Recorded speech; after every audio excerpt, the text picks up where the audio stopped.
So today we welcome Susan Willems of the Wisconsin Evangelical Lutheran Synod Archives. I'm Joel Willems here with the Chudnow Museum of Yesteryear. Yes, we are related, but Susan is going to be telling us today about the Ask Archivist Day, and also as part of our event for this year's virtual Doors Open Milwaukee. So welcome, Susan. Welcome. Thank you so much for having me today, Joel. I really appreciate it. Yes, well, here we'll let you educate us a little bit and see if we have any questions when you're done telling us about what an archivist can do for us. All right. Well, fantastic. Well, the Wisconsin Evangelical Lutheran Synod has its roots in Milwaukee, and some of our oldest and most historic churches are there in Milwaukee. So it's a great those congregations would have participated in Doors Open had they been able to do that this year and stuff like that. So it ties in pretty great to talk about some of those church histories as well as the Ask an Archivist Day. So I have a little presentation here for you guys about the Synod Archives and what I do each day as an archivist. So the mission statement for our archives here is that we take care of and we maintain and make available for research the history of our synod. And we do that via documents and photographs and audiovisual materials, historical artifacts, and that sort of a thing. All of those types of things are held here in the archives. And we do that for our congregations. We do that for the administration level here at our synod headquarters. And we make it available for researchers via an online catalog, or people can come here and complete their research in person. And that all kind of just ties into that mission statement. We preserve, we catalog, and we make that material available for researchers. So any questions about that? No, nothing so far. All right, fantastic. So here's a little behind the scenes peek at what an archives actually looks like. So a lot of people are kind of familiar with what a research room looks like, where you come in and you have all the papers spread out in front of you and stuff like that. But this is what the behind the scenes looks like and stuff like that. So as you can see, it really is just kind of rows and rows and rows of boxes. Which isn't a whole lot of fun to look at until you start to think about the things that are inside of those boxes. So so before I came on board as the Synod Archivist, all of the material for our archives was held at our seminary, which is out in Mequon. And when I came on board, we decided to move everything from our seminary to our Synod headquarters, which is located out here in Waukesha. So we converted the lower level of the building into the archives down here. So the top picture there is kind of during one of the final parts of the construction phase and stuff like that. The shelving units are being installed. And as you can see there, each shelf holds about 350 pounds, which ends up being about 5 boxes of material. And if you kind of look down there at that second bottom picture there, you can kind of see all the way back to the wall at the end of the room there. Most of those shelves are full. And so we have probably about 2,200 boxes of material here in the Synod Archives. And from that, we moved about 1,800 of those boxes from the seminary in Mequon down here to the Center for Mission Ministry. So the other boxes have kind of come in from donations over the last few years and stuff like that. But when we were designing this space, we thought, gosh, that's a lot of space. It's going to take us a while to fill that up. And already just a little over 4 years on the job, and we are about 85% full. So we have a lot of history within our synod. We have a lot of history that is being donated to the Synod Archives now that we have a really good facility to keep it in. So that room, it's temperature and humidity controlled. Let's see, let me check my little monitor here. It is 63 degrees in there and 53% humidity right now. Oh, wow. So a nice crisp fall day. All the time inside. I tell people in the summertime, that is the room that you want to be in the summertime here in Milwaukee. In the wintertime, that room's a little chilly, and I keep a little jacket here at the office, so that when I need to go back there and spend some time back there, I've got that for the wintertime. So, but that's kind of the ideal temperature in which to store archival material and stuff like that. You want it to be in that kind of very cool temperature range, and then 50% humidity or below. So that's what we strive to keep it at in there. So just real quick, a little bit of history about the Synod Archives. As I said before, it was located up at our seminary in Mequon. So the first 2 years on the job here, I spent really organizing all of the material that was there, getting rid of duplicated materials. You know, in an archives, we need maybe 3 copies of something. We don't need 30 copies of something. So we eliminated a lot of that extra material and then worked on moving it over here. And maintaining an organizational aspect to that was really key, because I needed to make sure that I knew 100% that everything from Mequon made it over here and we didn't lose anything along the way. But then also keeping groups of material that's very similar together. That just helps physically in the space that we have. So you can see the first picture there is all the boxes out at the seminary waiting to get loaded onto the moving truck. We did that all with volunteers. We had some seminary students volunteer to help us load the trucks in the afternoon and stuff like that. So the second picture is loading up. The third picture then is unloading over here at the Center for Mission and Ministry. And then you can kind of see in that last picture there, you know, one side of the shelves is filled and the other side is still waiting for those boxes to come. So we moved all 1,800 of those boxes in 2 years, and we did it in 3 moves. So each move ended up being about 600 to 700 boxes each time we moved materials. So it was a big process, but you know, organization is key in an archives, and that's, you know, beginning to end in an archives is organization is kind of the key for that. You have to be able to find it. You do. And so, you know, that's the number one job I have is being able to find our histories. So we do have the research room available for people to come and complete their in-person research. Mostly these are going to be, you know, professors, students who are doing projects in Synod history. We do have some local researchers who come in. They're doing genealogical research or trying to put together their congregational history for maybe a major anniversary and stuff like that. So we have the researcher room available for them to come. We do allow them to bring their own scanners or take pictures of the material. And then you can see in that kind of top picture there, I do have an area set up there that's got a computer and a scanner, a nice big flatbed scanner. And that's how I work to build the digital collection for the archives. You know, digitizing, it takes a lot of work. It takes a lot of time.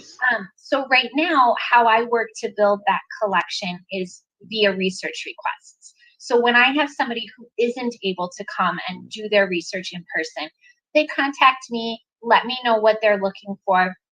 If I have it and I'm able to, I can then scan it and send it to them. And that really is how I'm working to build the digital collection that I have, is by piece through those research requests and stuff like that. We have been very fortunate and have been able to complete some major scanning projects and stuff. But you know, as far as scanning everything that's in those 2,200 boxes and that would never get done. No, that's just not a realistic goal at this point. And stuff. So our research room, it is equipped with Wi-Fi, so people can bring their laptops, connect into our guest Wi-Fi, and really, you know, spend a significant amount of time or as much time as they need down here completing. And any charge for all of this? No, we try our best to make sure that our resources are available to the members of our synod as they need it to be. And so we do accept donations and stuff like that. So if you are coming in and you're doing research, you know, we are very thankful for any donation that you can make towards the archives. But as far as a fee for scans or research and stuff like that, we don't have anything set up. What about image use? I might be writing a book and I want to use an image that you have. Sure.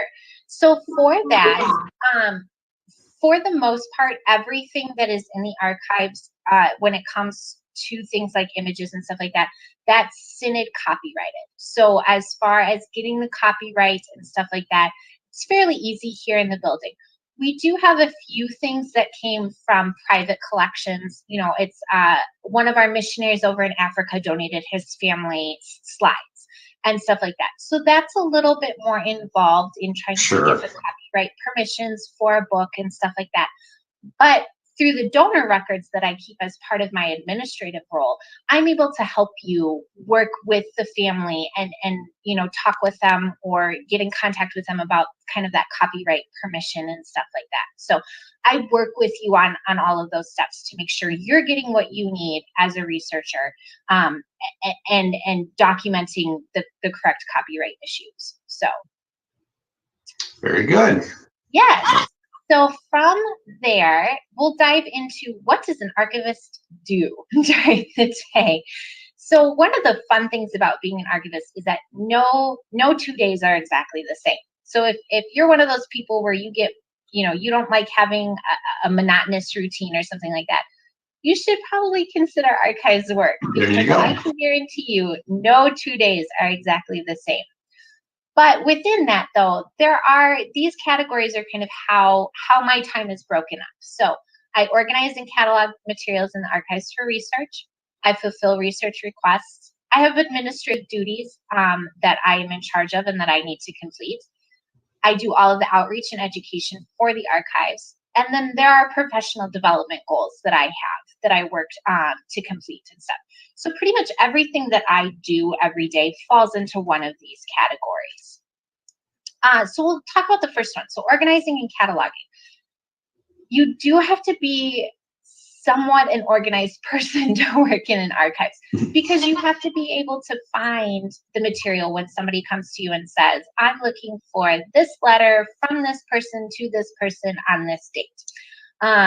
And you don't want to have to start with box number 1 and work your way through 2,200 boxes to find that one letter. You never would find it. No. So here in the Synod archives, only about 15% of our material is cataloged. And that was all done by volunteers and a volunteer archivist before I came. We are making progress on cataloging material now that has not been cataloged, but it's a long and involved process to do that type of stuff. So with the help of the volunteers that I have here, we're working on processing all of the collections here in the archives. We catalog them and we make them available in our online catalog. So I'm going to show you guys my online catalog here. Let me just pull that up. So if you go to wells.net, WELS.net/archives, that'll bring you here to the archives page. So you can kind of see here, it gives you a glimpse at our visitor center that we have set up that's attached to the archives. You can come through, take a tour of that, learn a little bit about Synod history. But if it's research that you're interested in here, I've got this nice little red button here and it says visit the online catalog. So when you click on that, it takes you here to our online catalog, which I utilize an open source system called Archivespace for our catalog. And you know, it's free. It's free again. It is. So most archives, you know, we do have very tight budgets and stuff like that. So utilizing things like open source software, that's huge for archives to be able to do that. And I'm very fortunate here where I have a tech department 2 floors above me that help me manage and maintain this. So whereas a lot of times, you know, archivists, they have to be an archivist and tech support. Yeah. I'm very fortunate that I have tech support here in the building. So when I have a problem, I can just go upstairs and say, hey, can you help me with this? But here with Archivespace, you can see right now we have 41 collections in here. And if you click on that, it brings up, so you can just scroll through page by page and see all the different collections that we have in here. Or, because again, it's an online catalog, you're able to search for something. So I'm just going to type in a name here. And John W.O. Brenner. He was one of our synod presidents. He was president from the 1930s until the 1950s. So we have all of his material here. It's a collection that gets utilized fairly often. And one of the things is that as I'm building this online catalog, one of my priorities is to get collections that are utilized very frequently into our online catalog faster, and stuff like that. So every collection that you see in here is a collection that has a high value for interest for researchers and stuff like that. So when you click on a collection, you'll see how it's kind of broken down here. So you'll get all of the different subjects that are listed here. You'll get some biographical and historical information for the collection and stuff like that. And then over here on the side, you're able to see how this collection is organized. And I follow a very standard archives organizational system. I start at the collection level, I go down to a series level, and then I go down to a box level. I don't really go much farther than a box level, because if I were to catalog each individual file within a box, or even down to each individual item within a box, I'd never get a collection done. And stuff. So you can kind of see here when you click on one of these, it'll open up the series description over here, but then it'll also show you which boxes are under that. And then at a box level, you do get a little bit more detail about a specific file folder that you might be looking for. So then from there, you would contact me. If you're able to come in person, you would come in and you would say, I would like to see box number 2 of the Brenner collection, and I would work with you to get that material. If you're from, say Washington State, and you're not able to come here and do a visit, that's when you would come back to our website here.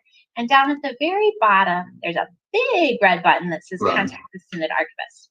You'd be able to click on that, fill out a form with your research request. It goes to me, and then I work with you to get that item. I can scan it and email it to you. I can make photocopies and send it to you, and stuff like that. Most people prefer scans via email. It's easier. It's instantaneous. As soon as I get it scanned and sent, you have it. You don't have to wait for 2 to 3 days for it to come in the mail. But we do our best here to make sure that your research request is fulfilled as quickly as possible and as accurately as possible. So it's kind of one of the fun things that we do here in the archives is fulfill those research requests. So as far as the research requests go, I've kind of broken it down into 4 main categories. Most of the research requests that I get here in the Synod Archives falls under one of these 4 categories. So people are interested in our Synod history. They're interested in their congregational history. They're doing genealogical research. Back in the 1800s, that's how genealogical research was done. It was done by the pastor as he recorded baptismal dates and information, marriage records, funeral records, and that sort of a thing. So when a congregation has to close, they send those records here to the Synod Archives. And I'm able to help people go through it and find that information. And then there's also, academic research. Our professors, our pastors are looking for academic research, and I help them fulfill that. So just a little bit about our Synod history, since we are centered here in the Milwaukee area. So that gentleman there, that's Johannes Mühlhauser. He was one of the founding fathers of our Synod. He's also our first Synod president. And he came to the United States from Germany in 1837, and he settled in the Buffalo, New York area. He was there for about 10 years before he came to Milwaukee. And one of the fun facts about Mühlhauser is that he, by profession, he was a baker. So in order to help supplement his income as a pastor, he was a baker. And then in about 1847 or so, he was contacted by another pastor here in the Milwaukee area. And that pastor said, there's a large German immigration population here in the Milwaukee area, and they're looking for Lutheran pastors who speak German. And at that time, if you were a Lutheran pastor, you spoke German. So Mühlhauser, he thought about it, and he decided to come to Milwaukee. So to help pay his way from Buffalo, New York to Milwaukee, along the way, he acted as a traveling salesman. And that's kind of how he paid for his travel from Buffalo, New York to Milwaukee. And once he got here to Milwaukee, he started the church Grace downtown, which is one of our congregations still today. That church was started in 1849, It's still a Wisconsin Synod congregation today. And the sketch there that you see of Grace is from their 100th anniversary in 1949.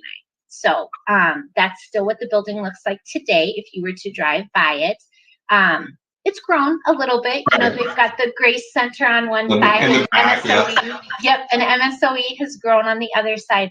But that is still what their building looks like today. So it's a pretty neat, just a beautiful congregation, beautiful church on the inside. So he started that congregation in 1849, and then at the end of 1849, first part of 1850, he met with 3 other pastors who were in the area, and they decided to join together to form the Wisconsin Synod. And they did that at Salem Landmark Church, which you see in that upper picture there. That's a picture of Salem Landmark Church.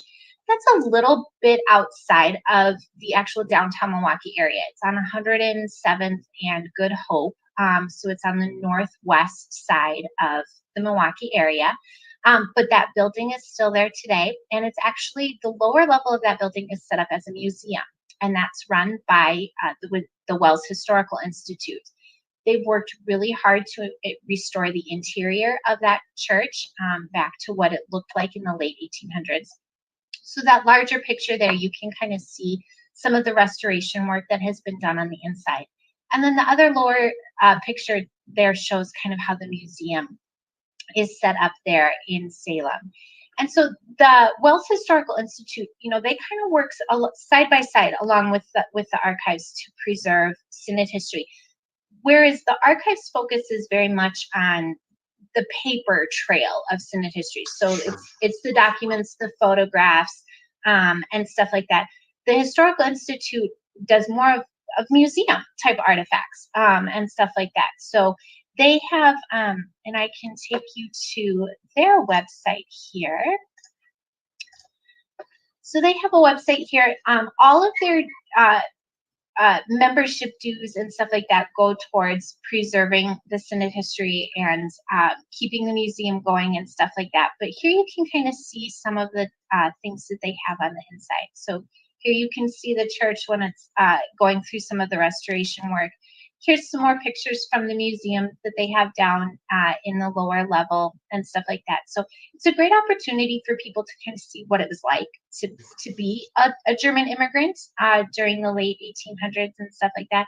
But also, you know, kind of what a pastor's life would have been like and stuff. We have a little schoolhouse set up down there, which is really fun for the kids to kind of see what school was like back then too. So we have all of that there at the Landmark Church. So that's actually where our Constitution was signed in 1850, is at that congregation. And then from there, you know, Synod history just continued from there. In 1917, we became a nationwide synod when several other state Lutheran synods joined together to form the Wells as we are today. So we joined with Minnesota, Michigan, Nebraska, Ohio, and they all became districts of the Wisconsin Synod. Whereas before they were individual synods on their own, we joined together, they became districts of the Wisconsin Synod. And today we have 12 districts in our synod. And we're also international. We have missions in at least 22 countries around the world. We have sister synods in Africa and Asia and Germany and stuff like that. So we really are an international synod now too, which is really, really neat to see how all of that kind of comes together and how Lutherans across the world, we can all join together with that. So administrative roles. So I don't just get to play with old historic things all day long. This is the boring, responsible part. Right. So for administrative roles and stuff like that, I do track all of our donations and research requests and visitors.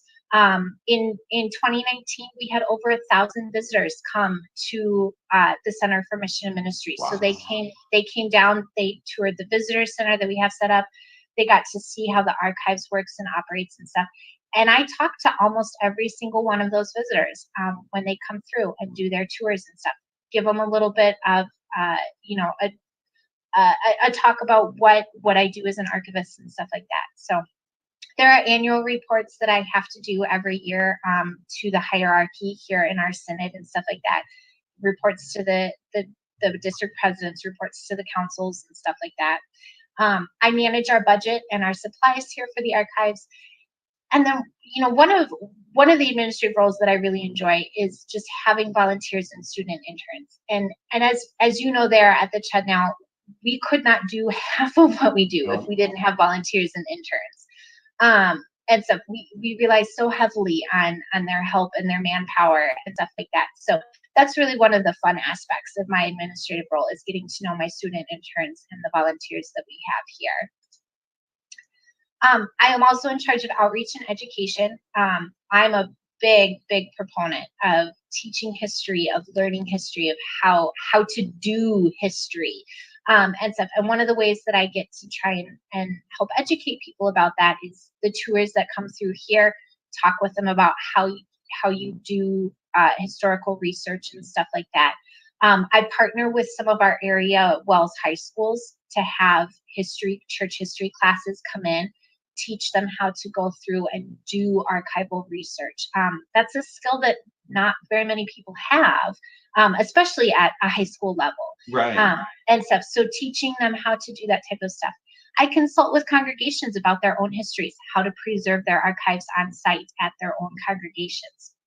I present to groups, and then I have a display table that I put up at some of our national gatherings for our synod. So you can see there's a list of all the different national conventions and stuff where I've had a table.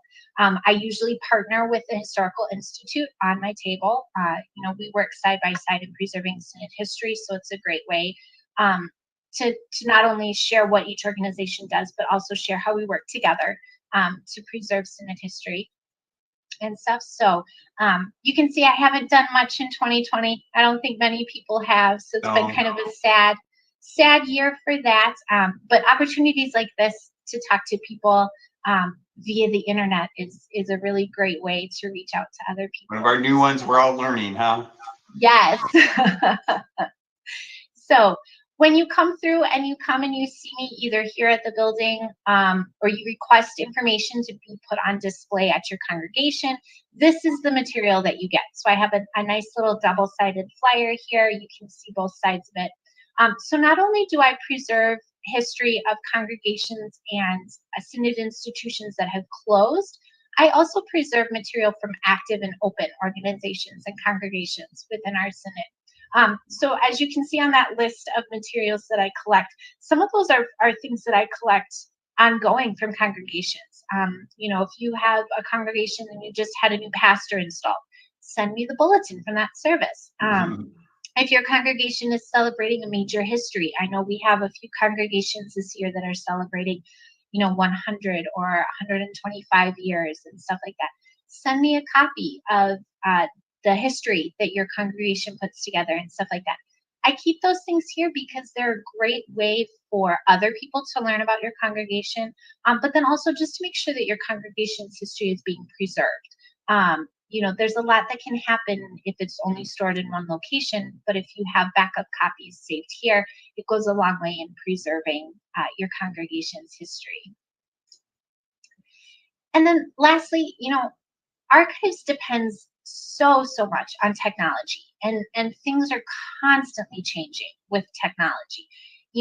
Things that were cutting edge technology 5 years ago, I can't access today.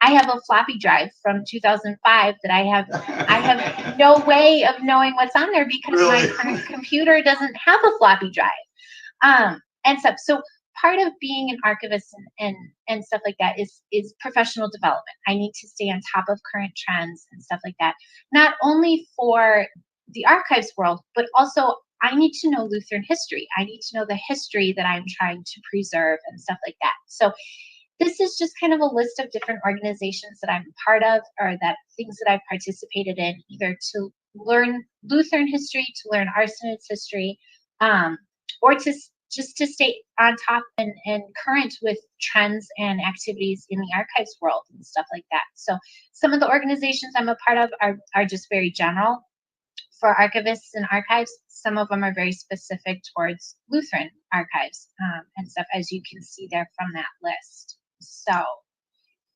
and then, how can you contact me if you have questions, or you have things that you're wondering about donating, or you're curious about some genealogical research and stuff like that? You just go back to that Wells Archives page, and I can show you that here.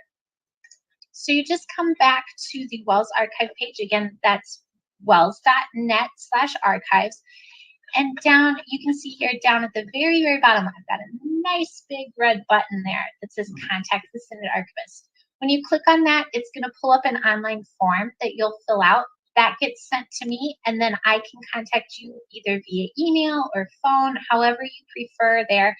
You can send me your question right away, and I'm able to get back to you then hopefully with an answer and stuff like that. Otherwise, if I need a little bit more information about that, I will let you know. So that is a little bit about the day in the life of Archivist. Well, wonderful, wonderful. Now, you said about 1,000 people visited you a year. How many people visit you for research? So that really depends.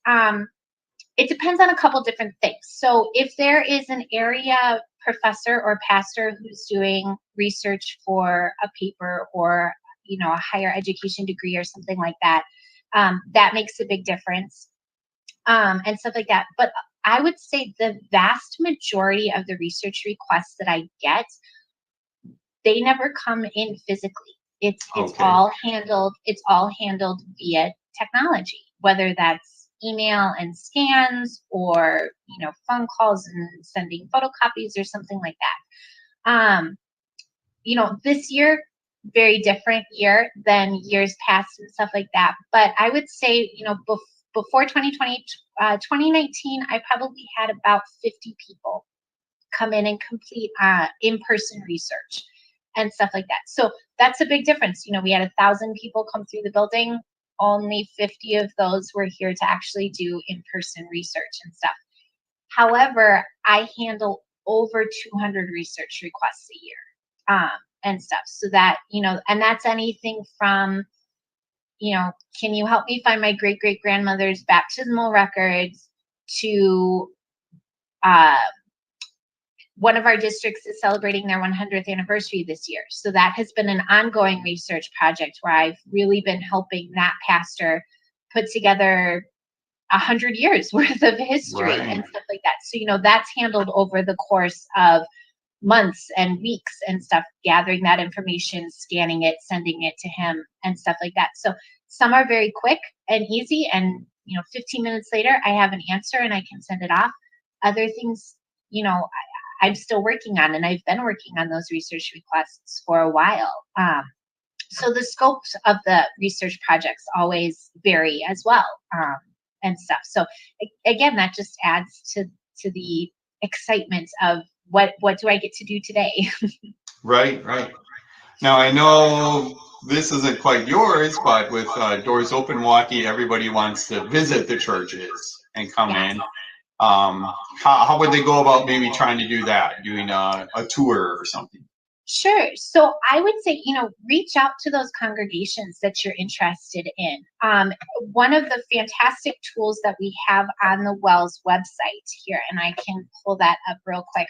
And if you just hover over the About Wells here, it'll take you to what's called the Wells Yearbook.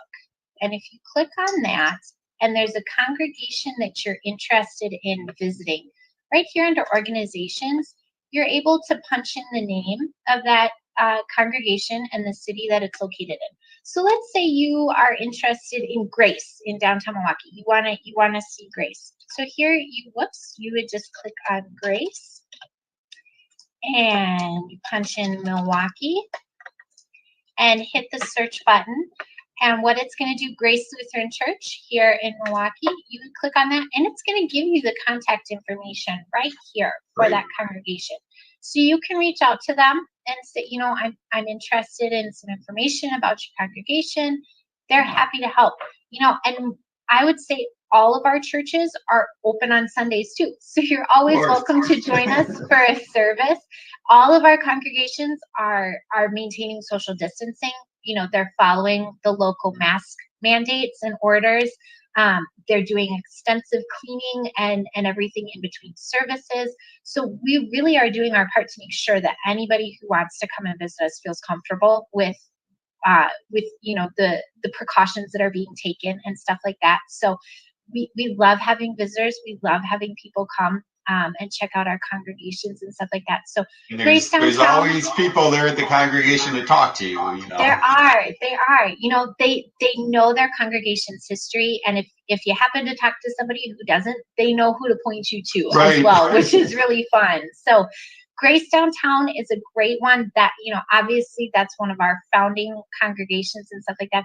Another really beautiful historic church in the downtown Milwaukee area for our synod is St. John's on 8th and Bolete. That's another very, very Gothic looking historical congregation. The interior has been restored and it's just beautiful.